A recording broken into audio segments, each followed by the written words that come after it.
The stars had seen many conquerors, but none were as proud as the Kalari. High Admiral Valus Sorn stood on the command bridge of her flagship, the Eternal Dominion. 200 warships followed behind her, each one a masterpiece of living metal and crystal. The fleet moved through space like a school of deadly fish, silent and beautiful. Sorn was tall, even for a Kalari. Her skin was pale blue, and her eyes glowed with soft purple light. She had conquered 12 worlds in her career. She had never lost a single battle. The medals on her chest told stories of victory after victory. Today, she would add another world to her collection. A small blue planet called Earth. Admiral, her tactical officer, called out, "We are entering the target system. The planet is the third one from the star." Sorn nodded slowly. She had read the reports about these creatures called humans. They had only been traveling in space for 200 years. 200 years.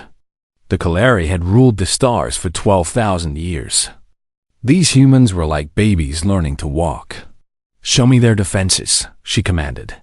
The main screen flickered. It showed Earth and its surrounding space. There were a few small stations floating in orbit. Some defense platforms with simple weapons. A handful of ships that looked ugly and rough compared to Kalari vessels. Sorn's second-in-command, Commander Desik, stepped closer. "Admiral, their technology is basic. They still use chemical rockets. Their weapons fire physical metal instead of energy beams. They burn dead matter for fuel." A smile crossed Sorn's face. "Primitive," she said. The word dripped with disgust. "These creatures are primitive." The bridge crew laughed softly. Everyone agreed. This would be an easy conquest. They would be home before the next moon cycle. As the fleet moved deeper into the system, a small human ship appeared on their sensors. It was alone, sitting at the edge of the system like a guard dog at a gate.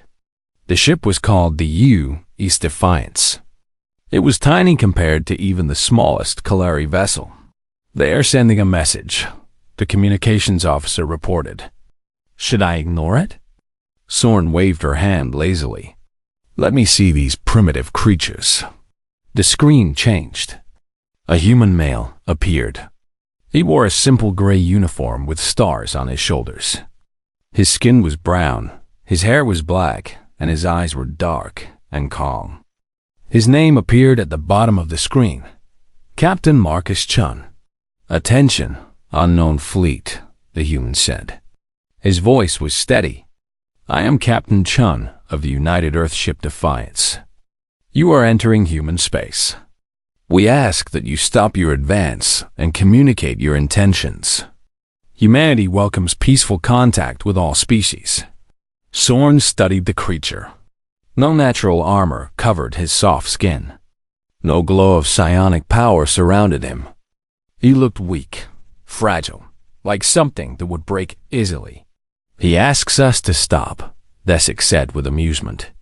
"One small ship against 200. The bridge crew laughed again. Sorn did not bother to hide her smile. "Admiral," the communications officer asked, "do you want to respond?" Sorn shook her head. "Why waste words on animals? Continue the advance. We will accept their surrender when we reach their planet." The Defiance did not move as the Kalari fleet flew past it. Captain Chun watched the massive ships block out the stars one by one. His face showed no fear. His hands did not shake. When the last Kalari ship passed his position, he turned to his crew. "Send the signal to Earth Command. Tell them, Prometheus Protocol is now authorized." They chose wrong. His communications officer, a young woman named Rivera, looked at him with wide eyes. "Captain, are you sure?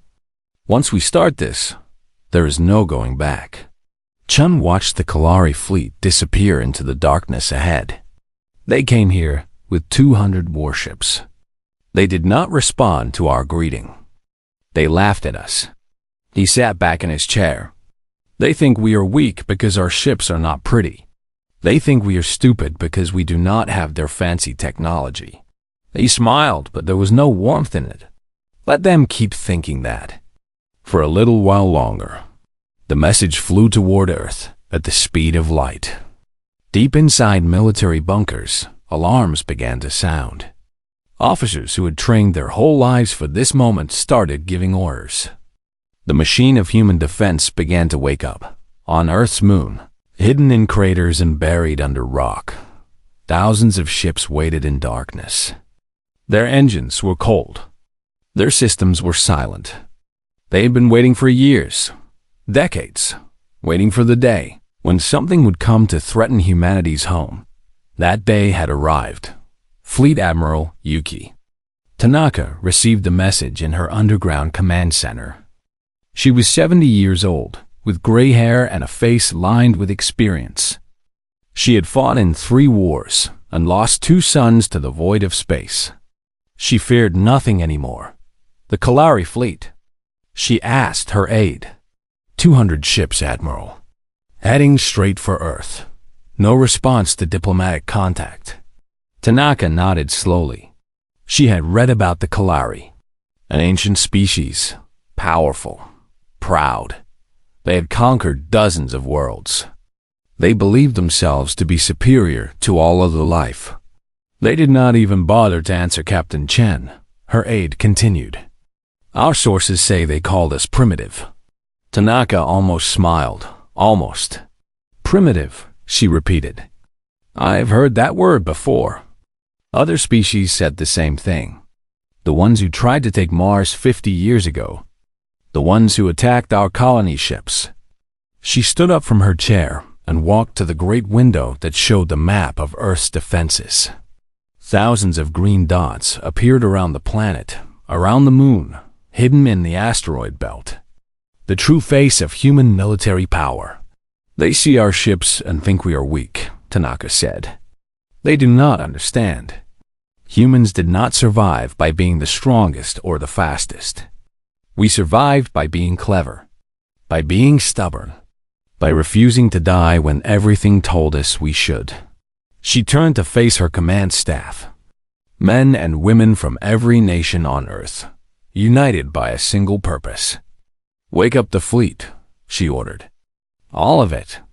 Every ship, every station, every weapon we have.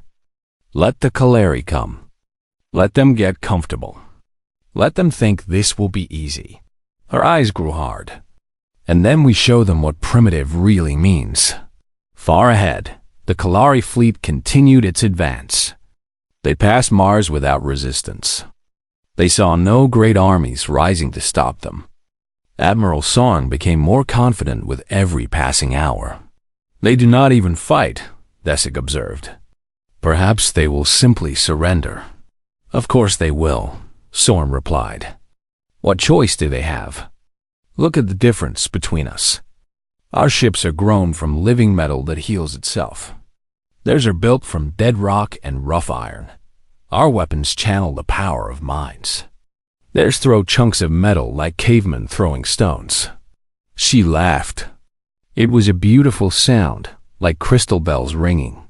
This is not a war, Commander. This is a lesson. We will teach these primitives their place in the galaxy. The Eternal Dominion sailed on, its admiral dreaming of easy victory. She did not see the shadows gathering behind her. She did not notice the human ships going dark one by one, hiding in the black spaces between planets. She did not understand that in the history of Earth, the most dangerous creature was not the one with the biggest claws or the sharpest teeth. It was the one that waited, the one that planned, the one that turned its own weakness into a trap. Captain Chun watched from the Defiance as the Kalari fleet grew smaller in the distance. He whispered words that humans had said for thousands of years, every time a stronger enemy came to destroy them. Come into my parlor, said the spider to the fly. The trap was set. The prey was walking in. And Earth was ready. The blue planet grew larger in the view screen. Admiral Sorn felt satisfaction warm her chest as Earth filled the display. Clouds swirled across its surface. Oceans sparkled in the light of its yellow sun. It was a beautiful world. It would make a fine addition to the Dominion. "We are entering high orbit," her navigation officer announced. "No enemy ships detected. The defense platforms are not even powered." Commander Desik frowned at his console. "This is strange, Admiral. They should be doing something. Even the weakest species try to fight." Soren dismissed his worry with a wave of her hand. "They know they cannot win. Their leaders are probably arguing about surrender terms right now. Prepare my broadcast. I will give them one chance to submit before we begin the demonstration." The demonstration. That was what the Kaluri called it when they destroyed a city from orbit. A simple show of power to break the spirit of a new conquest. Soren had done it many times before.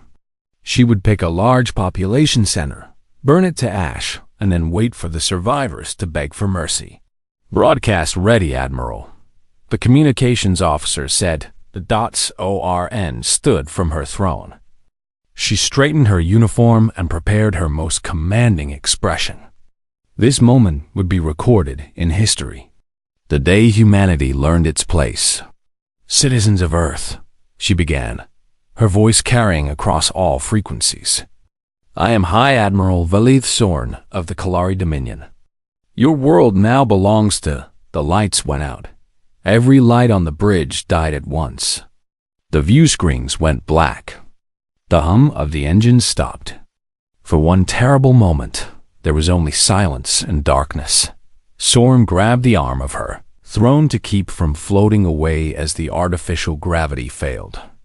Around her, she could hear her crew shouting in confusion. Emergency lights flickered on, casting everything in dim red. "Report!" She screamed. "What is happening?" No one could answer. Every console was dead. The living metal of the ship had stopped responding. The psionic crystals that powered everything were dark and cold. Then, just as suddenly, the power returned. Systems came back online one by one. Officers scrambled to their stations. The view screen lit up again, showing Earth floating peacefully below. "Admiral!" Her science officer called out, his voice shaking.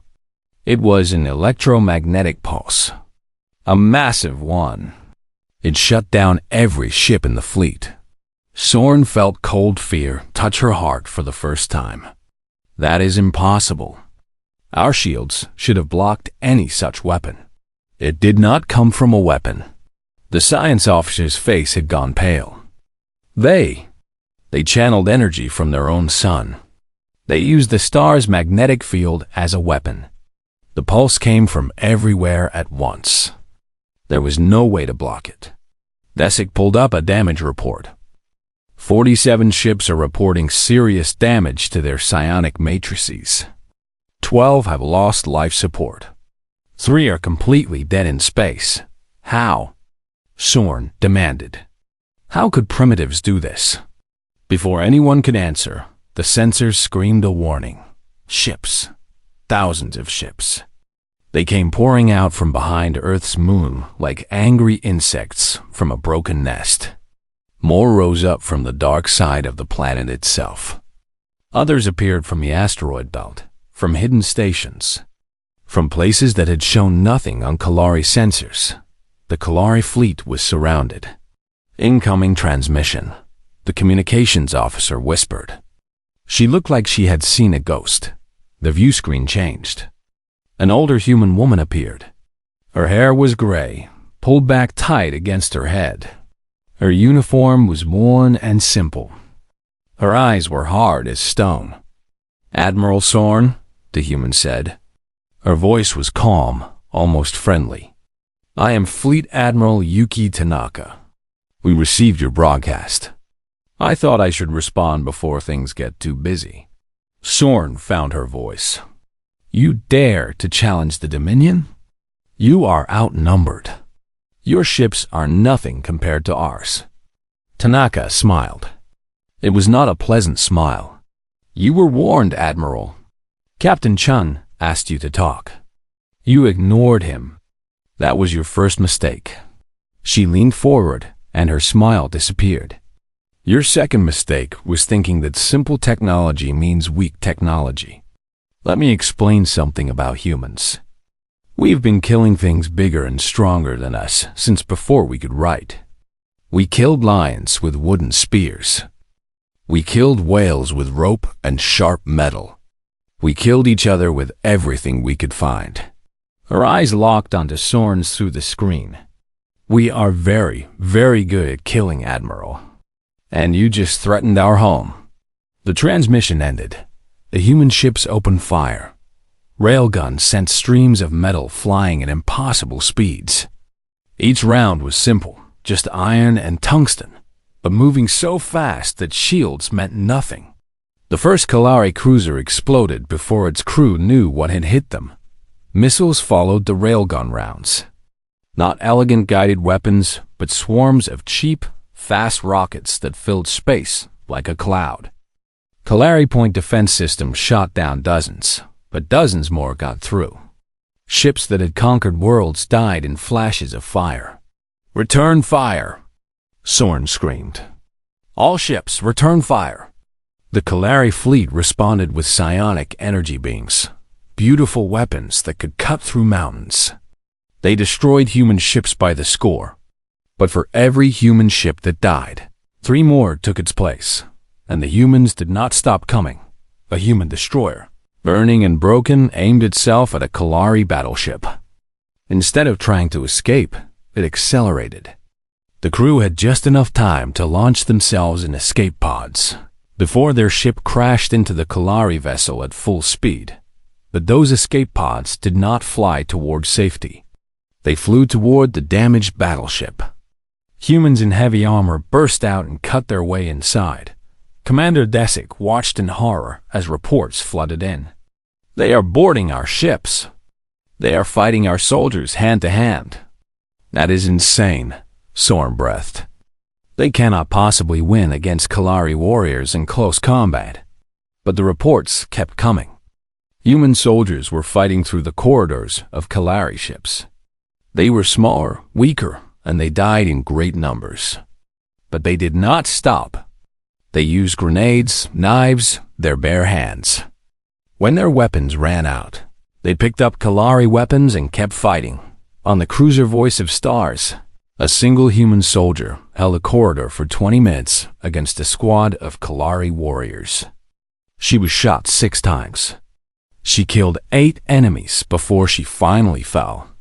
And as she died, she triggered explosives that took the ship's engine core with her. Why did they not surrender? Desic asked. His voice was barely a whisper. Why did they not run? A Kalari soldier who had survived a boarding accident sent a message back to the flagship. His words would haunt Soren for the rest of her life. "They are not fighting to win," the soldier reported. "They are fighting to hurt us. They know they will die. They do not care. They just want to take as many of us with them as possible." Soren watched another of her ships die. Then another. The humans were everywhere, attacking from all directions, never giving the Kalari a moment to rest. She had expected a surrender. She had expected fear. Instead, she had found something far worse. She had found a species that would burn itself to ash if it meant taking its enemies with it. The battle had only begun, and Soren already knew the truth. She had made a terrible, terrible mistake. 6 hours. The battle had lasted 6 hours, and it showed no sign of ending. Admiral Soren sat on her throne, but her proud posture was gone. Her uniform was dirty with smoke and dust from nearby explosions. A cut on her forehead leaked purple blood down her face. She had not noticed it. Around her, the bridge of the Eternal Dominion was chaos. Officers shouted orders. Damage reports scrolled endlessly across screens. The beautiful crystal displays had cracked. The living metal walls had stopped healing themselves. "Fleet status," she demanded. Her voice was hoarse from hours of screening commands. Commander Desic looked like he had aged 10 years. We have lost 87 ships, Admiral. Another 43 are too damaged to fight. We are down to 70 combat-ready vessels. 87 ships. Soren had entered this system with 200. She had expected to lose none. Now nearly half her fleet was gone. And the humans? Desik hesitated. They have lost more ships than us in total numbers. But, he stopped. But what? More ships keep coming. Every time we destroy one wave, another appears. They had hidden reserves everywhere. Under their oceans. In their asteroid belt. On moons we did not even scan. He shook his head. Their losses do not seem to matter to them. They just keep attacking. Soren stared at the view screen. Space around Earth was filled with debris-broken ships, floating bodies, clouds of gas and metal. Kalari and human wreckage, mixed together in a graveyard of steel dot, and still the humans came. She had studied war her entire life. The Kalari had rules for combat. There were acceptable losses. There were retreat conditions. There were protocols for surrender when a battle was clearly lost. Humans had no such rules. A human carrier, the U's Vengeance, had been hit by a psionic lance that cut it nearly in half. Any Kalari ship would have surrendered. The crew would have asked for rescue. Instead, the Vengeance had split into 2 pieces, and both pieces had continued firing. The crew sealed the broken sections, ignored their dying comrades, and kept fighting until Kalari fighters finally tore them apart. On the destroyer Ironwell, a fire had broken out in the ammunition storage. The captain had ordered all hands to abandon ship. But before leaving, she had aimed her burning vessel at a Kalari dreadnought and pushed the engines to maximum. The explosion when the ammunition finally went off had destroyed both ships. They waste their own lives, Soren said quietly. They throw their people away like ammunition. Her tactical advisor, an old warrior named Kethis, approached her throne. He had served the Dominion for 200 years. He had seen 100 conquests. He had never seen anything like this. Admiral, he said slowly, I believe I understand now. We made an error in our assessment of these creatures. What error? Kethis called up a display of Earth. The blue planet spun slowly on the screen. We saw their simple technology and assumed they were prey. We were wrong. They are predators, Admiral. Apex predators. Soren frowned. How can that be? They have no claws, no armor, no natural weapons. On their world, they did not need such things. Humans did not survive by being the strongest animal on their planet. They survived by being the most stubborn, the most creative, the most willing to die for their pack. He brought up images from human history, wars that had killed millions, soldiers who charged into certain death, civilians who fought back against armies with farm tools and rocks. They call it spite, Kethis said. It is a human word. It means the desire to hurt your enemy even when you know you cannot win, even when fighting will destroy you. Humans would rather die hurting their enemy than live having surrendered. Soren watched a human frigate crash into one of her cruisers. The frigate had been on fire. Its hull was cracked open to space. Half its crew was already dead. But the survivors had steered it into the cruiser anyway, destroying both ships. This is madness, she whispered. No, Kethis replied. This is what happens when you threaten something a human loves. Their planet is behind them. Their families. Their children. We are between humans and everything they care about. He met her eyes. A trapped animal will run. A trapped predator will fight. A trapped human will make you regret trapping them. The ship shook as another head struck the hull. Warning alarms screamed. More damage reports flooded in. Admiral, the sensor officer shouted. Multiple human ships approaching from the port side. They are on a collision course. Soren looked at the display. 3 human destroyers were coming straight at the Eternal Dominion.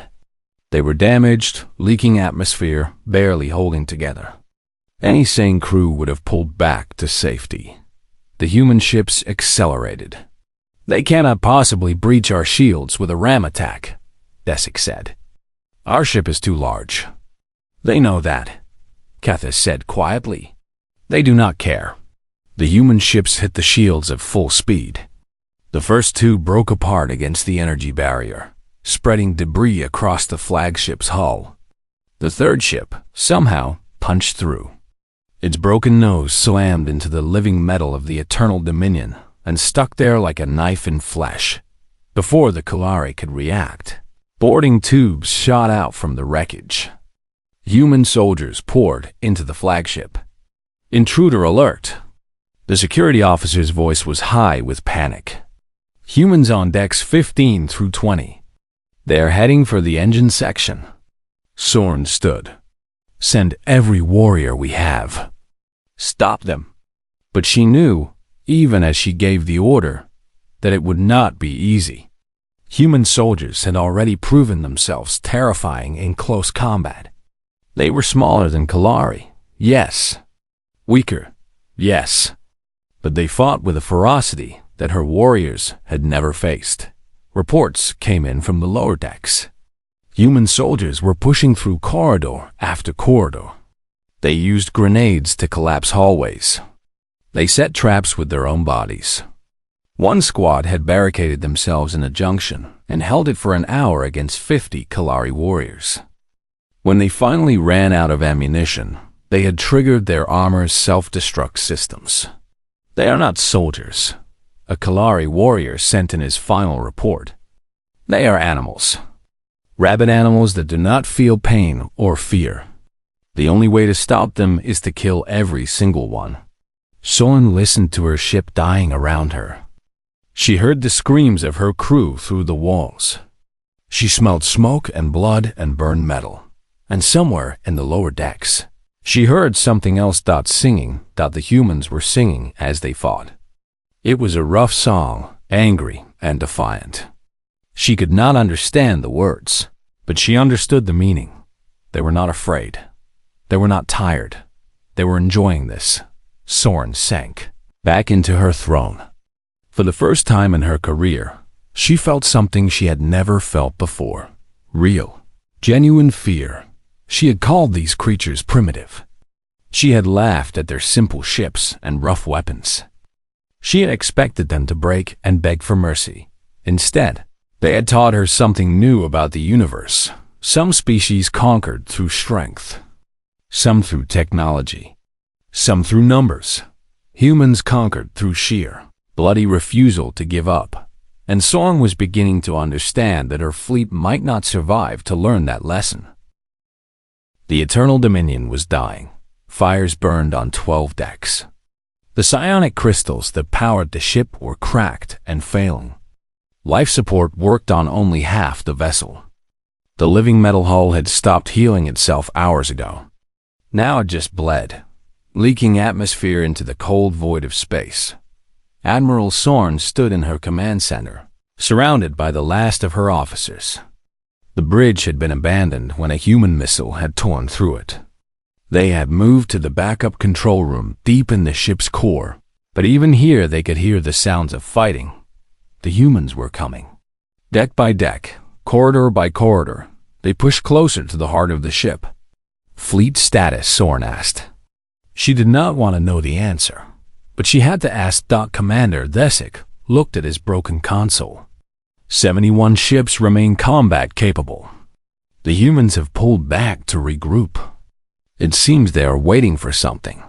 "They are waiting for us to make a choice," Old Kethis said. He leaned against the wall, a wound in his side wrapped with rough cloth. "Surrender or die. They want to see what we will do." Sorn laughed bitterly. "The Kalari do not surrender. In 12,000 years of conquest, we have never lowered our flags to anyone." "Then we die," Desic said. His voice was flat, empty. He had accepted his fate, but Sorn had not. "Not yet," She walked to a working console and began accessing human communication networks. Their primitive systems had no real security against Kalari technology. She slipped into their data streams like water through sand. What she found there made her blood run cold. Humanity had been spacefaring for only 200 years. In that time, they had survived 3 events that nearly ended their species. A war that had split their world into radioactive wastelands. A plague that had killed 2 billion people. An asteroid that had destroyed one of their largest cities.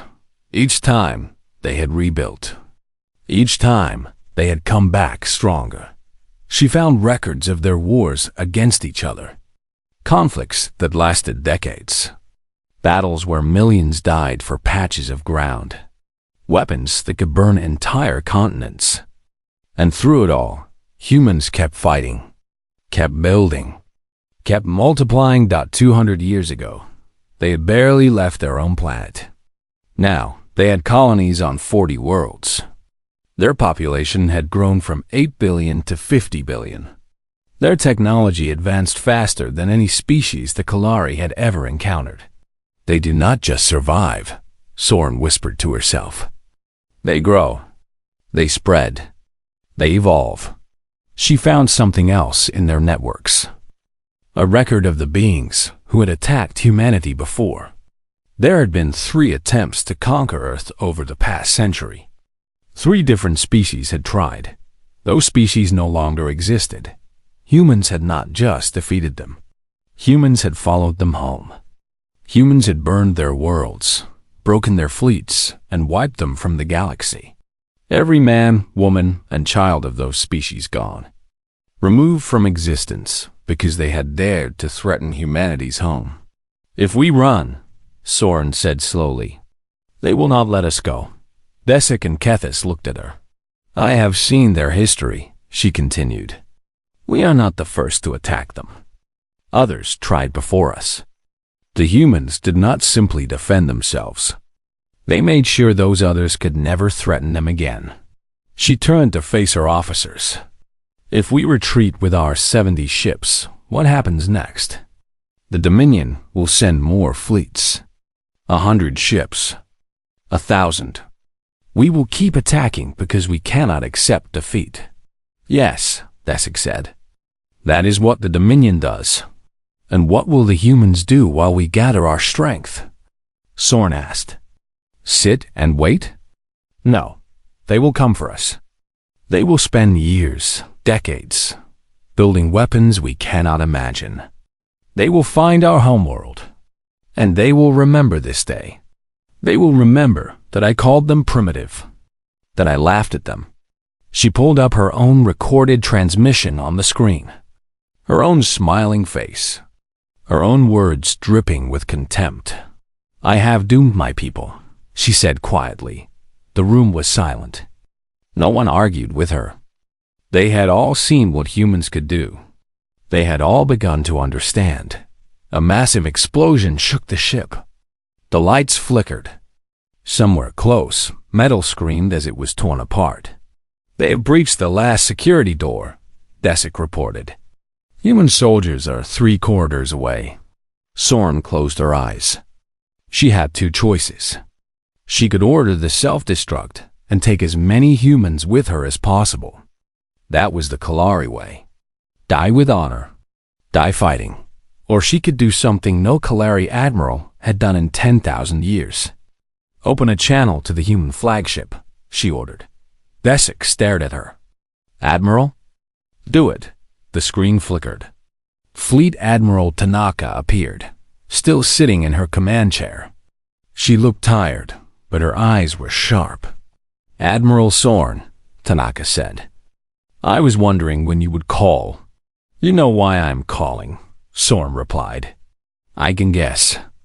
You have been looking at our history. You have seen what happens to species that attack us. You are wondering if your entire civilization is about to die. Soren said nothing. That was exactly what she was wondering. Tanaka leaned forward. Here is the truth, Admiral. Yes, we have destroyed species before. We did it because they would not stop. They kept coming, kept attacking, kept trying to kill us. We did what we had to do to survive." She paused. "But we do not enjoy it. We do not want to spend the next century hunting the Kalari across the galaxy. We have better things to do with our time. What do you want?" Soren asked. "I want you to surrender. All your ships. All your weapons. I want you to go home and tell your people what happened here. Tell them what humans are capable of. Tell them that we offered you peace first, and you ignored us." The door to the command center began to shake. Human soldiers were cutting through. "And if I refuse?" Soren asked. Tanaka's face grew hard. "Then we finish what you started. We destroy your fleet. We find your homeworld. And we make sure the Kalari never threaten anyone again." She softened slightly. "But I hope you do not refuse. I have lost enough people today. I am tired of killing." The door burst open. Human soldiers poured into the room, their weapons raised. But they did not fire. They waited, watching Soren with cold eyes. A sergeant stepped forward. She was a scarred woman with dark skin and hard eyes. She held out her hand to Soren. "Admiral," the sergeant said, "Fleet Admiral Tanaka would like to discuss terms. You have lost, but that does not mean everyone has to die." Soren stared at the offered hand. In all of Kalari history, no enemy had ever shown mercy to a defeated commander. The conquered were slaves or corpses. There was no middle ground. "Why?" Soren asked. "Why spare us? We tried to destroy your world." The sergeant shrugged. "Because you are beaten. Because killing you will not bring back our dead. And because we are hoping you are smart enough to carry a message home." Soren looked at her officers, Desik, Kethis, the others. They were waiting for her decision. They would follow her, even into death. But death would accomplish nothing. Death would only guarantee that the Kalari and humans would fight forever. And in that war, Soren now knew, the Kalari would lose. She reached out and took the human's hand. "I surrender," she said. The words burned like poison. But they were the only words that could save her people. The sergeant nodded. "Smart choice, Admiral. Smart choice." 6 months later, the doors of the High Council chamber opened. Admiral Velis Soren walked into the most important room in the Kalari Dominion. The chamber was ancient, built from crystal that had been grown over thousands of years. The ceiling rose so high it disappeared into shadow. The walls glowed with soft purple light. 20 Kalari sat on raised thrones around the room. They were the High Council, the supreme rulers of a civilization that had conquered 3 galaxies. Each one was older than Soren, wiser than Soren, more powerful than Soren. And each one looked at her with disgust. She had been stripped of her rank. Her medals were gone. Her uniform was plain and unmarked. She had returned home not as a hero, but as the greatest failure in Kalari history. Of her 200 ships, only 23 had made it back. 40,000 Kalari had died in the battle. The Dominion had never suffered such a defeat. Velis Soren, the High Counselor, spoke. His name was Methys, and he had ruled the council for 500 years. His voice echoed through the chamber. "You have brought shame upon your people. You have lost a fleet that took 2 centuries to build. You have returned in a human ship, escorted by human guards, as if you were a prize animal being delivered to its owner." Soren said nothing. Everything Methys said was true. "Explain yourself," Methys commanded. "Tell us how you lost to creatures who still burn dead matter for fuel. Tell us how our greatest warships fell to savages throwing rocks through space." Soren took a deep breath. She had prepared for this moment. She had spent 6 months on the human vessel, thinking about what she would say. "High Counselor," she began, "I failed because I did not understand what I was fighting. I looked at human technology and saw weakness. I looked at their short history and saw inexperience. I looked at their soft bodies and saw prey. She paused. I was wrong about everything. She activated a holographic display in the center of the chamber. Images of the battle appeared: Kalari ships burning, human vessels crashing into their enemies, soldiers fighting hand-to-hand in corridors filled with smoke and blood. Humans do not fight like any species we have ever faced, Soren continued. They do not follow rules. They do not calculate acceptable losses. They do not retreat when the odds turn against them. She showed them footage of human ships ramming Kalari cruisers, of wounded soldiers continuing to fight, of dying crews steering their broken vessels into enemy formations.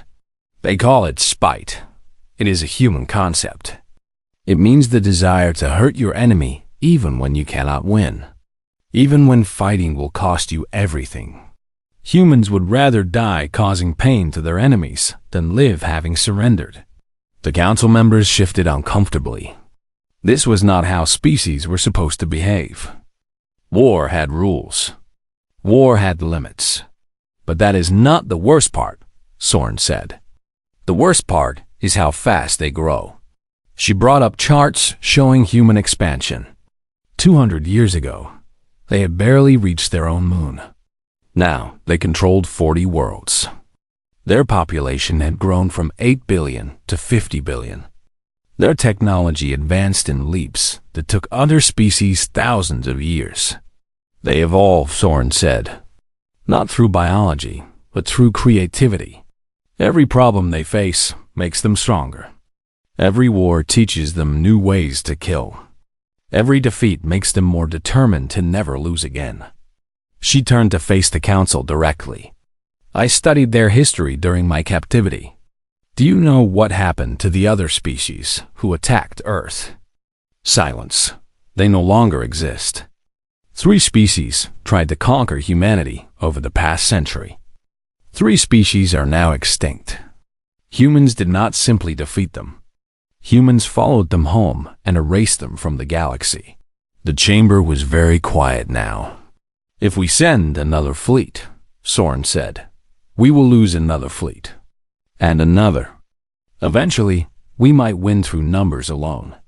We might conquer their planet and scatter their survivors.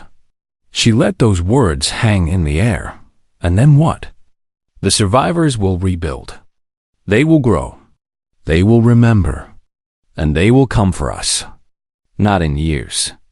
Not in decades. They will come in a century, or 2, or 5. They will come with weapons we cannot imagine, with hatred passed down through generations, with a single purpose burning in their hearts. She activated one final image. It was a human child on a beach. The child was building a castle out of sand. A wave came and knocked it down. The child did not cry, did not give up, just started building again, higher and stronger than before. This is what they are, Soren said. They lose. They suffer. They die. And then they get back up and try again. They are survivors. The most stubborn, creative, spite-filled survivors in the galaxy. We cannot outlast them. We cannot break them. We cannot even make them afraid. She deactivated the display. Fleet Admiral Tanaka sent me back with a message. She told me, we do not want war. We never did. We want to explore, to learn, to meet new species and share knowledge. But if you come for us again, we will not just defend ourselves. We will follow you home. And we will teach the Kalari what extinction means. High Counselor Methys leaned forward. Are you suggesting we do nothing? That we simply accept this humiliation? I am suggesting we do something the Dominion has never done, Soren replied. I am suggesting we make peace. The chamber erupted. Council members shouted in outrage. Peace? With primitives? With the species that had destroyed their fleet? It was unthinkable, but Soren stood firm. In 10,000 years, we have never made a true ally. only subjects, only slaves. But humans do not become subjects. They become corpses or they become friends. There is no middle ground. She met Methus's eyes. We can fight them forever and eventually be destroyed. Or we can offer friendship and gain something we have never had an equal. A partner. A species that chose to stand beside us instead of beneath us. The shouting slowly died down. The council members looked at each other. They were old and wise, and they could see the truth in Soren's words. After a long silence, Methus spoke. "We will consider your words, former admiral. You may go." Soren bowed and left the chamber. She did not know what the council would decide. She could only hope they chose wisdom over pride. 10 years later, Soren sat in a small garden in a human city called Kyoto. Cherry blossoms fell around her like pink snow. Across from her, Fleet Admiral Yuki Tanaka poured tea into delicate cups. So much had changed. The Kalarian humans had signed a peace treaty, then a trade agreement, then a military alliance. For the first time in their history, the Kalari had partners instead of subjects. "You know what surprises me most?" Soren said, accepting her cup. "After everything we did, you welcomed us. You adopted us into your, what do you call it? Your pack." Tanaka smiled. "That is what humans do. We fight hard against our enemies. But once the fighting is over, we would rather make friends than hold grudges, even after we tried to conquer you. After we called you primitive? Especially then." Tanaka sipped her tea. "Humans have a saying, keep your friends close and your enemies closer. But we prefer a different version. Turn your enemies into friends, and you never have to worry about them again." Soren shook her head in wonder. "You are a strange species." "Yes," Tanaka agreed. "We are good at killing. We proved that during the battle. But we are even better at building, at growing, at making connections." She raised her cup. "To the future, Admiral Soren. May it be brighter than the past." Soren raised her cup in return. "To humanity, the most terrifying, primitive, wonderful species in the galaxy." They drank together as cherry blossoms continued to fall. Behind them, Kalari and human children played together in the garden, laughing and chasing each other through the flowers. The former enemies had become something else. They had become family.